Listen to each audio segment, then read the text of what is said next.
जय श्री राधे कृष्णा। आप सभी का दिन शुभ और मंगलमय हो और कान्हा जी आप सभी की मनोकामनाएं पूर्ण करें। आज सुनिए कार्तिक मास महात्म का अध्याय 9। आज का अध्याय प्रारंभ करने से पहले आपको सुनाते हैं कार्तिक मास में दीप दान करने की कहानी और अंत में आप सुनेंगे तुलसी चालीसा का पाठ और तुलसी माता की आरती। बोले विष्णु भगवान की जय। बहुत समय पहले की बात है, किसी नगर में एक व्यक्ति रहता था। वह बड़ा ही नास्तिक था, कभी भी भगवान की पूजा नहीं करता, कभी मंदिर में नहीं जाता, किसी को एक पैसा तक दान में नहीं देता था। जीव हिंसा करने में हमेशा ही तत्पर रहता और जीव हिंसा करके ही अपने जीवन को यापन करता, शिष्टाचार से रहित जीवन व्यतीत करता। उसके दुष्कर्म और दुर्व्यवहार के कारण उसके जाति बंधु बांधव ने उसका त्याग कर दिया था। उसके घर वालों ने उसे घर से निकाल दिया था। इस तरह से दुखी होकर वह व्यक्ति अपनी पत्नी के साथ वन में जाकर रहने लगा और पशुओं को मारकर अपना पेट पालने लगा। एक बार की बात है, वह जंगल से गुजर रहा था, तभी उसे वहाँ पर एक ब्राह्मण बेहोश पड़े दिखाई दिए। रास्ता भटके हुए उन ब्राह्मण को देखकर, उस निर्जल वन में बेहोश पड़ा देखकर उसे उन पर दया आ गई। उसने ब्राह्मण को उठाया और अपने घर ले आया। बड़े ही प्रेम से उसने और उसकी पत्नी ने बेहोश ब्राह्मण की बड़ी सेवा की।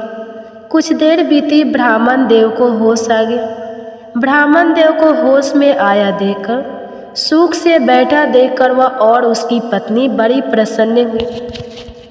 तब वह उनके पैरों को अपनी गोद में रखकर दबाने लगा और पैरों को दबाते ही उसने कहा, हे मुनिश्रेष्ठ, आप कौन हैं, कहाँ से आए हैं और कहाँ जा रहे हैं? आप इस निर्जल वन में पशुओं से भरे हुए घने वन में कैसे पहुँच गए? तब उसके प्रश्नों को सुनकर ब्राह्मण बोले कि मैं ब्राह्मण हूँ और प्रयाग जा रहा हूँ, रास्ता भटक गया, इसी कारण इस वन में चला आया। रास्ते में थकावट और प्यास के कारण मेरा सिर चकराने लगा और मुझे जोर से चक्कर आ गया। मैं बेहोश हो गया। उसके बाद से तो मुझे कुछ भी याद नहीं है। आप धन्य, आपने मुझे जीवन दान दिया है। आपकी सेवा के बदले बताइए मैं आपके लिए क्या कर सकता हूँ? तुम दोनों पति पत्नी किस कारण से इस घने और निर्जल वन में रह रहे हो? तुम्हें किस बात का दुख है, मुझसे कहो, मैं प्रयास करूँगा कि तुम्हारे दुख को दूर कर सकूँ। तब उन ब्राह्मण की बातों को सुनकर वह अपनी पत्नी के साथ ब्राह्मण के चरणों में गिर गया और अपनी सारी आप बीती उन्हें कह सुनाई। उसने अपने कर्मों और उनके परिणामों के बारे में ब्राह्मण को बताया और अपनी दरिद्रता दूर करने का उपाय भी पूछा। तब ब्राह्मण देवता सारी बात सुनने के बाद बोले कि हे महाभागे, इसलिए मैं आपको एक ऐसा कल्याणकारी उपाय बताता हूँ जिसे बिना ज़्यादा परिश्रम किए, बिना किसी तीर्थ यात्रा के, बिना किसी दान के या अन्य किसी प्रयास के बिना भी तुम्हारी सारी दरिद्रता दूर हो जाएंगी। ब्राह्मण की बातें सुनकर वह और उसकी पत्नी बड़े ही प्रसन्न हुए। तब ब्राह्मण बोले कि कुछ महीनों के बाद कार्तिक का महीना आएगा। उस महीने में सावधानी से तुम दोनों पति पत्नी व्रत करना, कार्तिक में पूजा करना और दीप दान करना। कार्तिक के महीने में दीप दान करने से तुम्हारी सारी परेशानियां जड़ से नष्ट हो जाएगी। दीप दान करने के लिए देसी घी का प्रयोग करना चाहिए। देसी घी से दीपक जलाना। लेकिन मुझे प्रतीत होता है तुम इस निर्जल वन में वास करते हो सकता है तुम्हारे पास घी उपलब्ध नहीं हो। ऐसी स्थिति में तिल के तेल का प्रयोग करना चाहिए। कार्तिक के महीने में सुबह सवेरे तारों की छाँव में उठना, कार्तिक के महीने में रोज स्नान करना और भगवान की पूजा करना और तिल के तेल से दीपक का दान करना, कार्तिक भगवान का ध्यान करना और मंत्रों का जाप करना। कार्तिकमय महीने में विष्णु भगवान के दामोदर स्वरूप की पूजा की जाती है। तुम रोज भगवान दामोदर की पूजा करना, श्री तुलसी जी की सेवा करना, तुलसी जी की परिक्रमा करना और रोज व्रत करना। 1 महीने तक कार्तिक मास में दीप दान करना। जो कोई 1 महीने तक पूरे मास के व्रत करता है, दीप दान करता है, श्री तुलसी जी की सेवा करता है, उसे माता लक्ष्मी जी का आशीर्वाद प्राप्त होता है और लक्ष्मी जी उसके घर में अपना स्थायी निवास करती है। हे महाभागे के महीने में जो विधि पूर्वक व्रत करके दीप दान करता है, वह धन धान्य पुत्र और यश को प्राप्त करता है। कार्तिक के महीने में किया गया दीपदान बंध्या स्त्री के बाझपन का नाश करने वाला है, स्त्रियों को सौभाग्य देने वाला है और सभी मनुष्य को अपनी इच्छा के अनुसार फल देने वाला है। यदि कोई कन्या दीप दान करती है तो वह गुणी और चिरंजीवी पति को प्राप्त करती है। स्त्री की इच्छा करने वाला पुरुष सुशीला और पतिव्रता स्त्री को प्राप्त करता है। विद्यार्थी विद्या को प्राप्त करते हैं और सीधी चाहने वाले को सीधी प्राप्त होती है।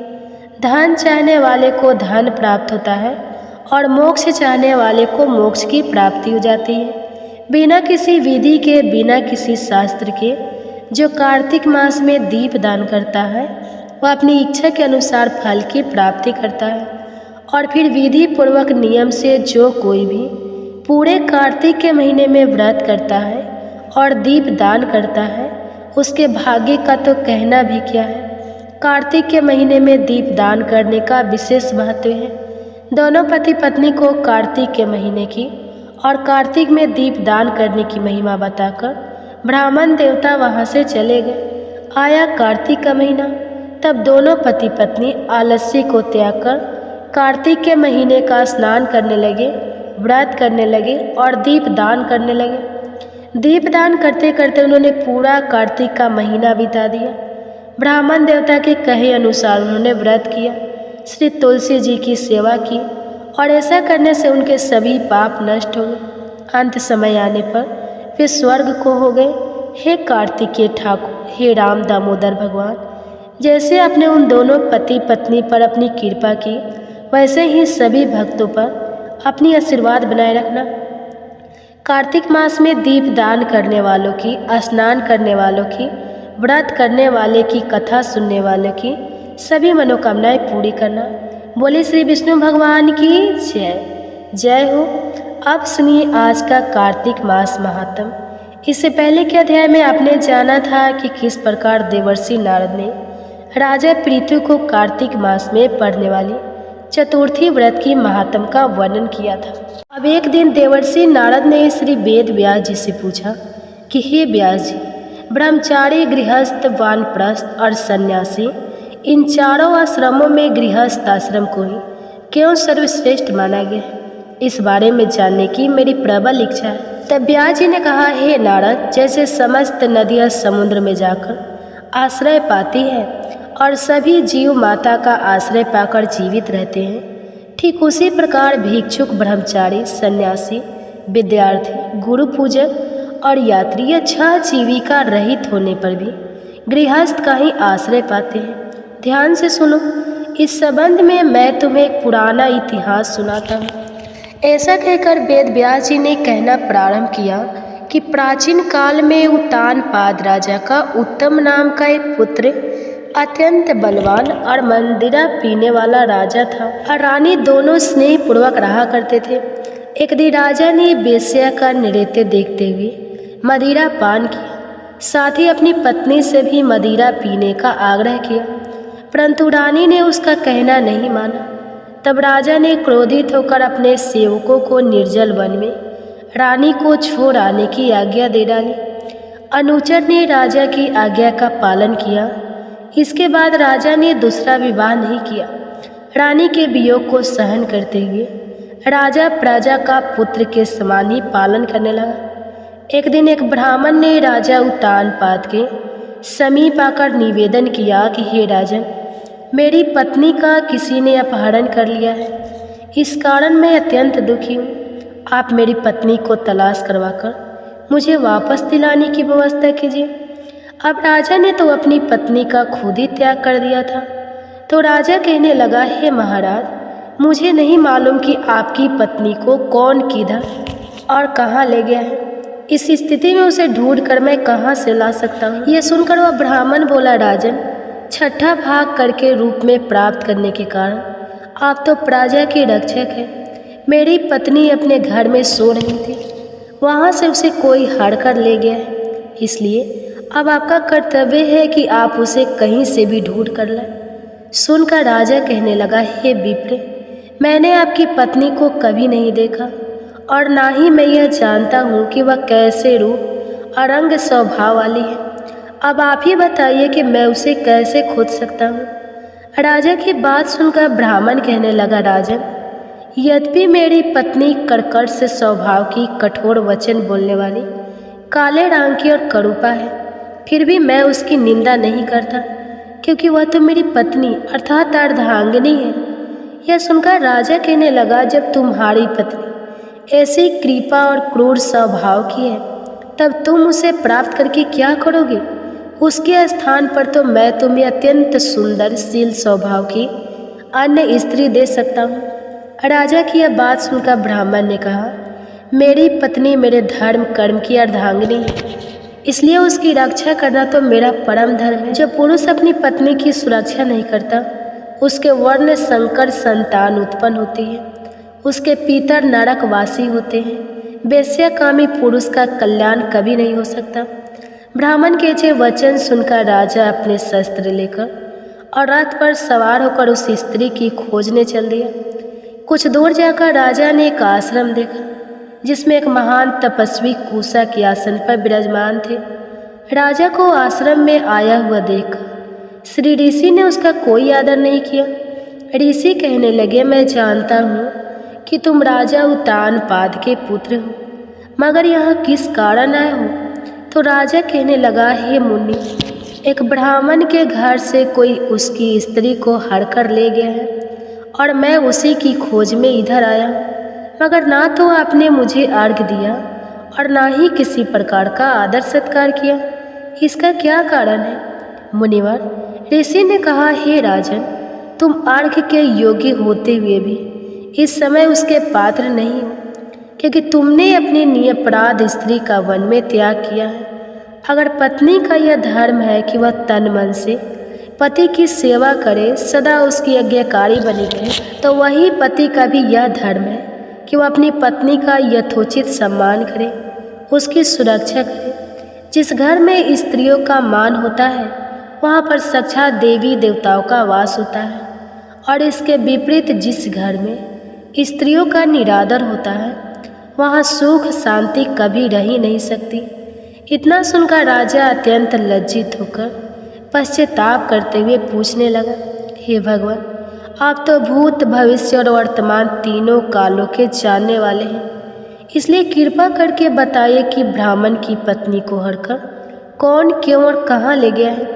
तब ऋषि ने ध्यान धरकर कहा, राजन, अदिति का पुत्र लाक नामक राक्षस उस ब्राह्मणी को हड़कर उत्पला वर्त वन में ले गया है। तुम उसे ढूंढकर ब्राह्मण का सहयोग कराओ। यह सुनकर राजा मुनि को प्रणाम करके अपने रथ पर सवार होकर उत्पलावन वन में जा पहुंचा। वहां जाकर राजा ने देखा कि एक स्त्री बेल पत्र खा रही है। ब्राह्मण ने जैसा जैसा बताया था, ठीक वैसा ही रंग रूप देखकर राजा ने उस स्त्री को तुरंत पहचान लिया और सोचा कि यही हो ना हो ब्राह्मण की पत्नी है। राजा ने उस स्त्री से कहा, हे कल्याणी, तुम कौन हो और इस वन में क्यों आई? ब्राह्मणी बोली, मैं अति रात्र की पुत्री और विलास पुत्र की पत्नी हूँ। मैं तो अपने घर में सो रही थी। महाराज की बालक नामक एक राक्षस मुझे अपहरण करके यहाँ ले आया है। यहाँ लाने के बाद उसने ना तो मुझे कभी किसी प्रकार का कोई कष्ट दिया और ना ही मेरा सतीत्व नष्ट करने का प्रयास किया है। इतना होने पर भी अपने पति के वियोग के कारण मैं अत्यंत दुखी हूँ। राजा ने पूछा, हे ब्राह्मणी, तो बताओ वह राक्षस इस समय कहाँ गया हुआ है? ब्राह्मणी ने बताया कि राजन वही सुवन के अमुक स्थान पर गया है। जब राजा ब्राह्मणी द्वारा बताए गए स्थान पर पहुँचा तो राक्षस देखते ही राजा के चरणों में गिरकर बोला, राजन, बताइए मेरे लिए क्या है? राजा कहने लगा, अरे निशाचर, तू ब्राह्मणी को हड़कर क्यों लाया? अगर तू इसके साथ विवाह ही करना चाहता था तो यह तो अत्यंत क्रूपा है, और अगर तेरी इसे खाने की इच्छा है तो वैसा कह। तब वह राक्षस कहने लगा, राजन, मेरे घर में अनेक रूपवती अप्सराएं हैं। उनके अलावा मैंने कभी किसी अन्य स्त्री से भोग की इच्छा नहीं की और ना ही मैं मांस भक्षण करता हूँ। मैं तो इस समय अपने पूर्व जन्म के पापों का प्रायश्चित कर रहा हूँ। इस ब्राह्मणी का पति राक्षसों को मारने का मंत्र जानता है। जब हम यज्ञ का अन्न ग्रहण करने के लिए जाते हैं तो वह हमको भगा देता है, क्योंकि यज्ञों का आश्चर्य वही बनता था। इसी कारण उस ब्राह्मण को दुख देने के लिए ही मैं उसकी पत्नी को हर कर ले आया। शास्त्रों के नियम अनुसार स्त्री के बिना पुरुष को धार्मिक कर्म करने का अधिकार नहीं है, इसलिए अब वह यज्ञों में आचार्य नहीं बनता। राक्षस के यह वचन सुनकर अब राजा ने मन में विचार किया कि यह भी तो परोक्ष रूप में मेरी ही निंदा कर रहा है। अब राजा को समझ में आया कि उस वन में मुनि ने मुझे अर्घ्य क्यों नहीं दिया, मेरा आदर सम्मान क्यों नहीं किया। तब राजा को विचार मग्न देखकर वो राक्षस कहने लगा, राजन, मैं आपकी हर आज्ञा का पालन करूंगा, आप आज्ञा दीजिए। ऐसा कहकर वो राक्षस हाथ जोड़कर खड़ा हो गया। राजा ने कहा, हे निशाचर, तुम इस ब्राह्मणी को तुरंत इसके घर पहुंचा दो और उसके बाद जब भी मैं याद करूं तुम मेरे पास आ जाना। इतना सुनते ही वह राक्षस ब्राह्मणी को लेकर उसके घर छोड़ने के लिए चला गया। इसके बाद राजा विचारने लगा कि मैंने अपनी निर्दोष पत्नी को घर से निकाला है, इसलिए अब मैं कौन सा ऐसा पुण्य कर्म करूं जिससे मुझे इस पाप से मुक्ति मिल जाए। तब राजा ने पुनः उन्हीं मुक्ति के पास जाकर उनसे उपाय पूछा। मुनि ने कहा, हे राजन, पुरुष के लिए स्त्री धर्म, अर्थ, काम और मोक्ष सब कुछ देने वाली है। इतना ही नहीं, पत्नी के बिना इस लोक और परलोक कहीं पर भी सुख की प्राप्ति नहीं हो सकती। पत्नी चाहे कैसी हो, करूपा, मूर्ख, रोगी, दरिद्री या खोटे स्वभाव वाली क्यों ना हो, पुरुष को सदा उसका सम्मान ही करना चाहिए। मुनि की बात सुनकर अब राजा को अपनी गलती का भारी पश्चाताप होने लगा। पश्चाताप करते हुए राजा ने कहा, हे मुनि, मैंने तो अपनी निर्दोष पतिव्रता पत्नी को त्याग दिया है, इसलिए अब मुझे क्या करना चाहिए। मुनि ने कहा, हे राजन, तुम्हारी पत्नी को अकेली वन में घूमते हुए देखकर शतपात नामक एक नाग उसे पाताल लोक में लेकर गया है। उस नाग की नंदा नाम की एक कन्या है जिसने उसको घर में छुपा कर रखा है। यह सुनकर राजा वहाँ से अपने घर आया तो ब्राह्मण को पत्नी सहित अपने महल में देखकर वह अत्यंत प्रसन्न हुआ। इसके बाद राजा ने जैसे ही लाख राक्षस को याद किया वह तुरंत उपस्थित हो गया। तब राजा ने उसे पाताल लोक से अपनी पत्नी को लाने का आदेश दिया। आज्ञा मिलते ही लाख राक्षस पाताल लोक को चला गया और वहाँ से राजा की पत्नी को लाकर उसे सौंप दिया। तदंतर राजा और रानी स्नेहपूर्वक रहने लगे। देवर्षि नारद ने राजा पृथु से अंत में कहा, हे राजा पृथु, यह गृहस्थ आश्रम महात्म हमने तुमको विस्तार पूर्वक सुनाया, अब और क्या सुनना चाहते हो सो कहो। राजा पृथु ने देवर्षि नारद से जो कुछ भी सुनने का आग्रह किया उसका वृतांत आप आगे आने वाले अध्याय में सुनेंगे। अब सुनिए श्री तुलसी चालीसा पाठ और तुलसी माता की आरती। उसके बाद सुनेंगे भगवान के भक्त की एक कहानी। किसान किसी गांव में एक साहूकार रहता था और उसका एक बेटा और बहू भी उसके साथ ही रहते थे। साहूकार की बहू कार्तिक मास में रोज सवेरे उठकर गंगा स्नान करने के लिए जाती। सुबह जल्दी जाते समय वह किसी भी पराये पुरुष का मुंह नहीं देखती थी, यह उसका रोज का नियम था। एक राजा का बेटा भी सुबह सवेरे गंगा स्नान करने के लिए जाया करता। वह हैरान होता कि मैं इतनी जल्दी उठता हूँ स्नान करने के लिए, लेकिन कोई तो है जो मुझसे भी जल्दी उठकर स्नान कर लेता है। कार्तिक माह के 5 दिन बचे थे कि एक दिन साहूकार की बहू तो स्नान करके वापस जा रही थी और उस समय राजा का वह बेटा स्नान करने के लिए आ रहा था। आवाज़ सुनकर बहू जल्दी जल्दी जाने लगी, लेकिन जल्दबाजी में उसकी माला मोजरी वहीं छूट गई। राजा के बेटे ने उसकी माला मोजरी उठा ली और सोचने लगा कि जिस स्त्री की यह माला मोजरी इतनी सुंदर है वह स्त्री खुद कितनी सुंदर होगी। तब उसने पूरे गांव में घोषणा करवा दी कि यह जिसकी माला मुजरी है वह 5 रात मेरे पास आएंगे। साहूकार के बेटे की बहू ने कहलवान किसी को साग भरने बैठा देना। राजा के बेटे ने एक तोते को पिंजरे में बंद करके गंगा किनारे पेड़ पर टांग दिया। बहू सुबह के समय आई, पहली पैड़ी पर पैर रखा और बोली, हे कार्तिकेय, ठाकुर राई दामोदर, पांचों पांडु, छठे नारायण, भीखम राजा, उस पापी को नींद आ जाए। राजा के बेटे को सचमुच नींद आ गई। वह नहा धोकर चलने लगे तो तोते से बोली, सुआ सुआ, तेरे गल डालूंगी हीरा मेरी साख भरियो वीरा। सुनकर सुआ यानी तोता बोला कि कोई वीर भी साख भरता है क्या? वह फिर बोली, सुगा सुगा, सुबह तेरे पाग घालूंगी नेवर साख भरियो। मेरे देवर सुआ ने कहा, ठीक है भाभी, मैं तेरी साख रखूँ। वह तो कहकर चली गई। राजा का बेटा हड़बड़ा कर उठा और सुआ से पूछा, सुगा सुगा, वह आई थी, कैसी थी बताना? तो सुआ बोला, आभा किसी बिजली, होली किसी झर, केला किसी कामनी, गुलाब का सा रंग। अगले दिन राजा के बेटे ने सोचा कि आज तो मैं अपनी अंगुली में चीरा लगाकर बैठूंगा, इससे मुझे नींद नहीं आएगी। अगले दिन वह राजकुमार अपनी अंगुली को चीरकर लेट गया। अब साहूकार की बहू आई और भगवान से उसी तरह प्रार्थना करने लगी और उसके प्रार्थना करने पर राजकुमार को पहले दिन की तरह फिर से नींद आ गई। अब वह बहू तो स्नान करके फिर से वापस चली गई। जागने पर राजकुमार ने तोते से फिर पूछा, सुबह सुबह वह आई थी क्या? तोते ने फिर से वही बात दोहरा दी। अब राजकुमार बोला कि आज तो मैं रात में आँखों में मिर्ची डालकर बैठूंगा। रात में वह सचमुच अपनी आँखों में मिर्ची डालकर ही बैठ गया। साहूकार की बहू फिर आई, फिर से प्रार्थना की कि जिससे राजकुमार को फिर से नींद आ गई। अब राजकुमार ने तोते से बहू के आने की बात पूछी। उसने फिर से वही बात दोहरा दी। राजकुमार अब फिर से सोचने लगा कि आज तो मैं बिना बिस्तर के ही बैठूंगा। रात को बिना बिस्तर के वह बैठ गया। जब बहू कार्तिक का स्नान करने आई तो उसने फिर से भगवान से प्रार्थना की। राजकुमार को फिर से नींद आ गई। जब वह स्नान करके जाने लगी तो आंखें बंद करके चली गई। राजकुमार जब उठा तो वह जा चुकी थी।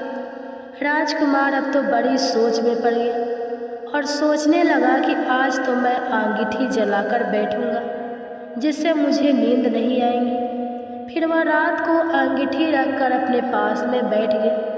साहूकार की बहू आई और वह फिर से भगवान से प्रार्थना करने लगी कि हे प्रभु, आपने तो 4 रातें निकाल दी, अब यह रात आखिरी बची है, इसे भी निकाल दो, मेरी लाज रख लो।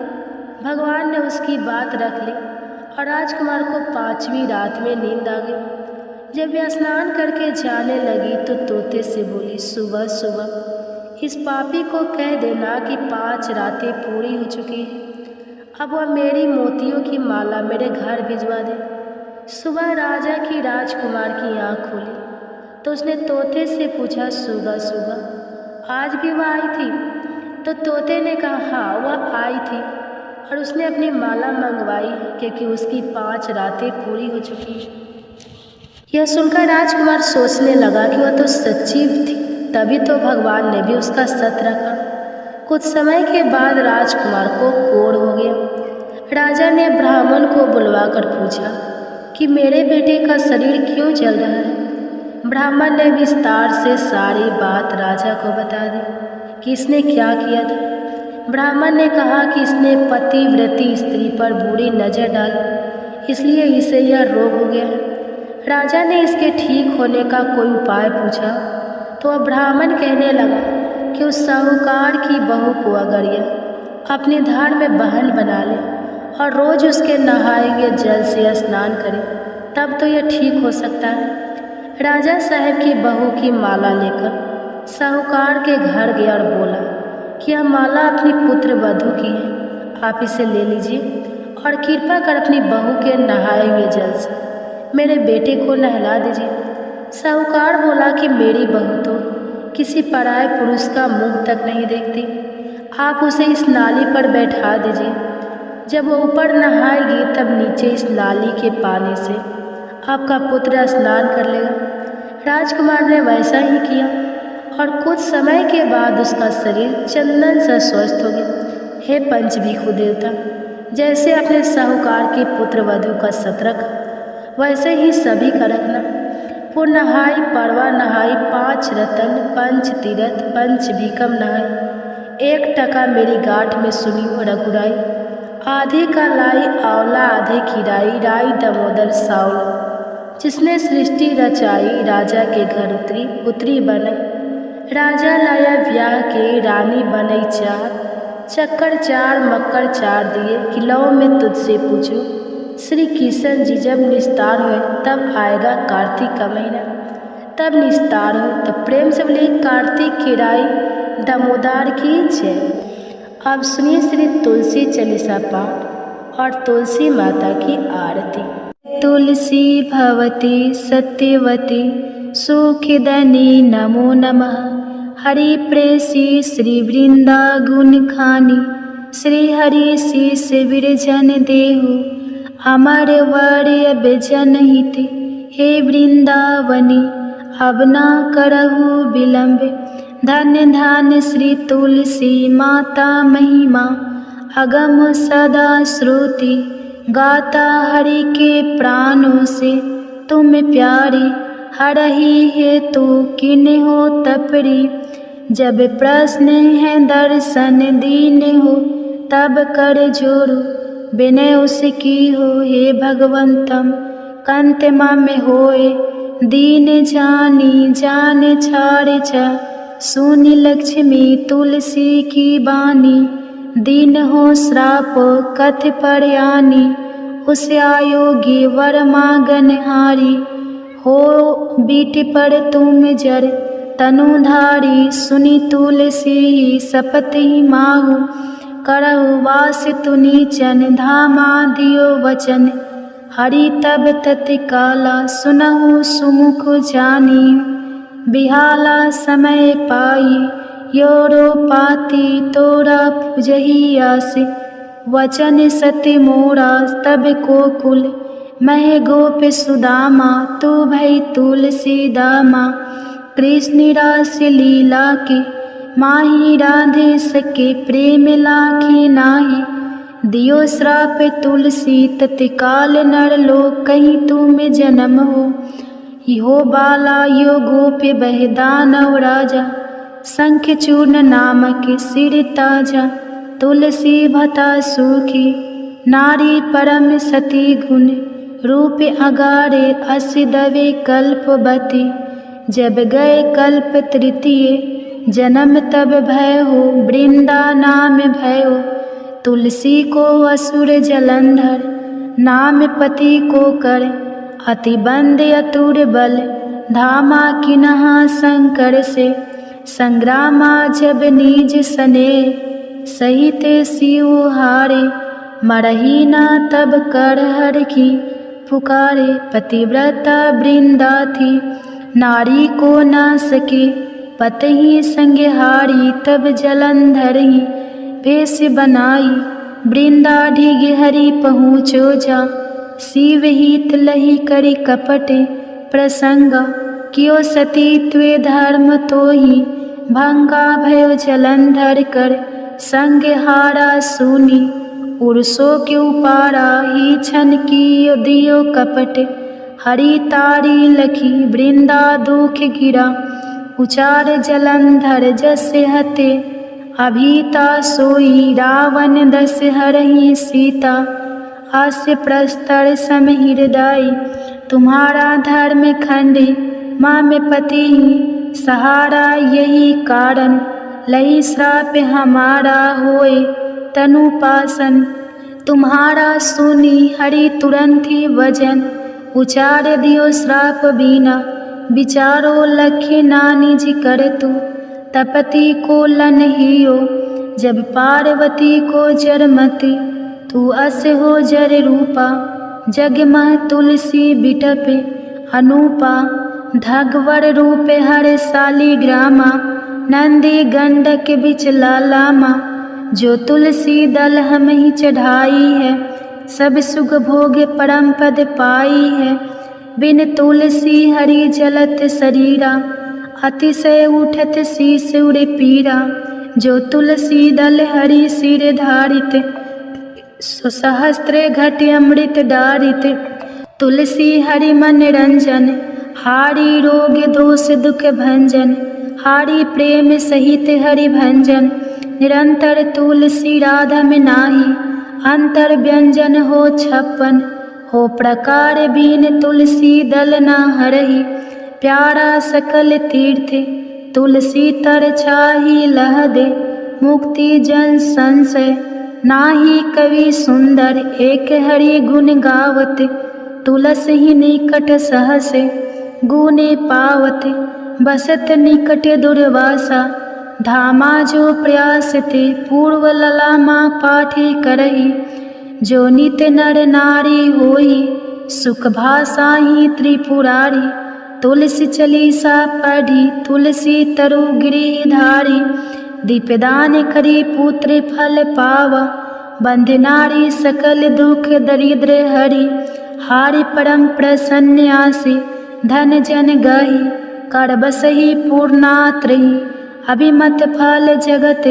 महिला ही पूर्ण सब काम कज दलही। तुलसी तक सहज बसही, हरि राम तुलसी महिमा। नाम लख तुलसी सुत सुखी, राम मानस चालीसा। रचो जग मह तुलसीदास, प्रेम से बोली तुलसी महारानी की जय।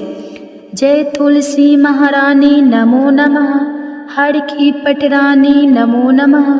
तुलसी महारानी नमो नमः, धन्य तुलसी पुरन तप कीनो। शालिग्राम बनी पटरानी नमो नमः। तुलसी महारानी नमो नमः, हर की पटरानी नमो नमः। जाके पत्र मंजरी कोमल श्रीपति, कमल चरण लपेटानी नमो नमः। तुलसी महारानी नमो नमः, हरि की पटरानी नमो नमः। कौन महीने बोई रानी, तुलसा कौन महीने हुई हरियाली नमो नमः।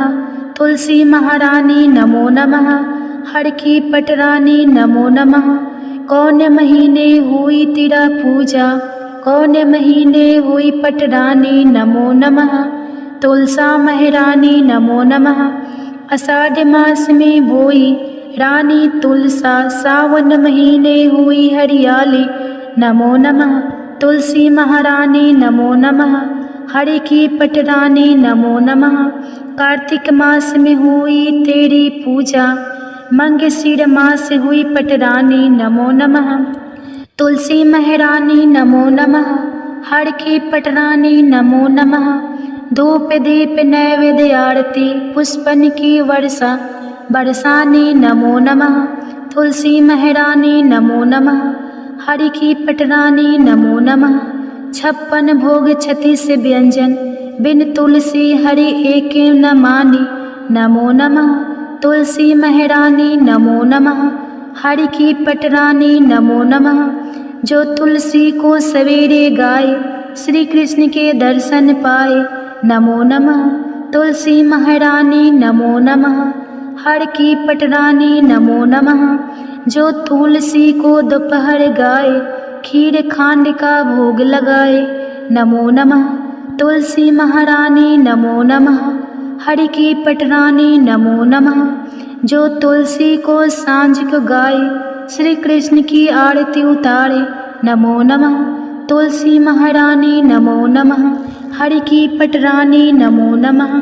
जो तुलसी को रात को गाए, श्री कृष्ण के चरण दबाए नमो नमः। तुलसी महारानी नमो नमः, हरि की पटरानी नमो नमः। सब सखी मैया तेरा यश गावे, भक्ति दान दीज महारानी नमो नमः। तुलसी महारानी नमो नमः, हरि की पटरानी नमो नमः। तुलसी महारानी नमो नमः, हरि की पटरानी नमो। एक बार की बात है, राधा रानी को एक सर्प ने काट लिया। राधा जी की सारी सखियाँ दौड़ी दौड़ी माँ के पास आई और कहने लगी, माँ चलकर अपनी बेटी को देखो, एक काले सांप ने उसे डस लिया है। और राधा के सिर से दोनी गिर गई और वह बेहोश हो गई। अब इसके विष को उतारने के लिए किसी गुनी को बुलाना पड़ेगा। माँ ने सुना तो डर गई और रोते रोते राधा जी को अपने हृदय से लगा लिया। एक सखी कहने लगी, माँ यदि राधा जी को ठीक करना है तो श्री कृष्ण जी को बुला लो। अगर कृष्ण जी आ जाएंगे तो राधा जी तुरंत ही जीवित हो जाएंगी, क्योंकि श्री कृष्ण करुण है। तीनों लोकों में उनसे श्रेष्ठ कोई नहीं है। सूरदास जी बता रहे हैं कि राधा रानी को ठीक करने के लिए आज कृष्ण जी को बुलाया जा रहा है।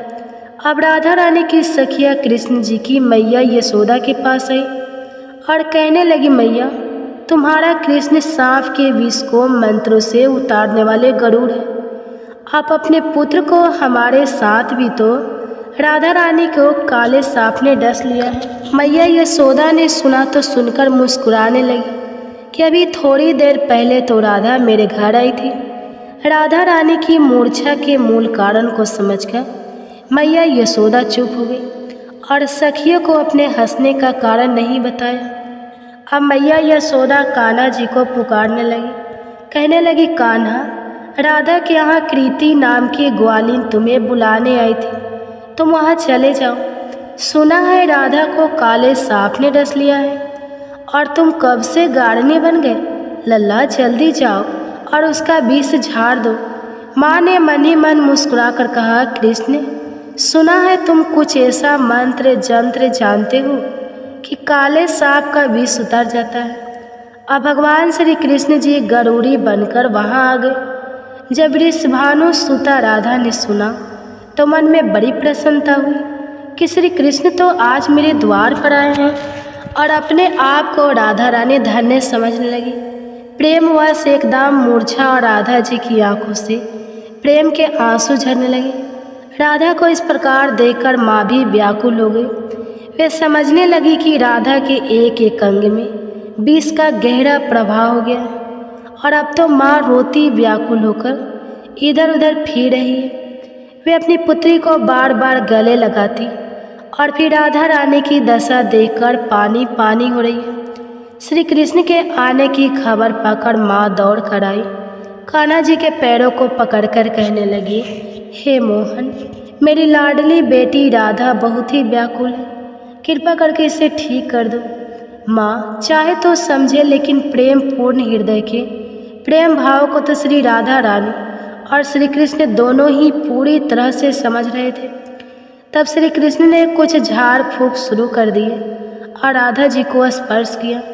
जैसे ही उन्होंने राधा जी को स्पर्श किया तो एकदम से किशोरी जी यानी श्री राधा रानी ने आंखें खोल दी।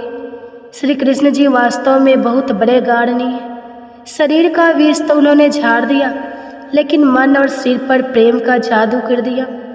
अब राधा रानी ने होश में आकर अपने नेत्र खोले और आगे श्री कृष्ण को देखा तो बस एक टक निहारती रही। फिर लाज से एकदम खड़ी होकर अपने वस्त्रों को संभालने लगी। फिर राधा रानी ने अपनी माँ से पूछा, माँ आज क्या है, सब लोग यहाँ इकट्ठे क्यों हैं? माँ बोली, राधे तुम्हें सांप ने डस लिया था और तुम्हें तो अपने तन मन की कोई सुधि नहीं रह गई थी। अब माँ राधा रानी को बताने लगी कि श्री कृष्ण के मंत्रों को द्वारा तुम्हारा उपचार हुआ है। राधा रानी की माँ बार बार कुंवर कन्हई की बड़ाई करने लगी। माँ ने श्री कृष्ण के मुख को चूमा, गले से लगाया और फिर अपने घर भेज दिया। वह कहती है कि मैया यशोदा की कोख धन्य है, उनकी कोख धन्य धन्य है जिससे श्री कृष्ण जैसे सुपुत्र का अवतार हुआ है। इन्होंने तो तुरंत ही ऐसा उपाय कर दिया कि मेरी बेटी को जिंदा कर दिया। अब माता मन ही मन सोचने लगी कि राधा कृष्ण की यह जोड़ी तो मानो भगवान ने सोच समझ कर बनाई है। ब्रज के घर घर में अब यह चर्चा चल पड़ी कि कृष्ण जी बहुत बड़े गाढ़नी हैं और भगवान ने इस तरह से और भी बहुत सारी सुंदर प्रेम लीलाएं ब्रज में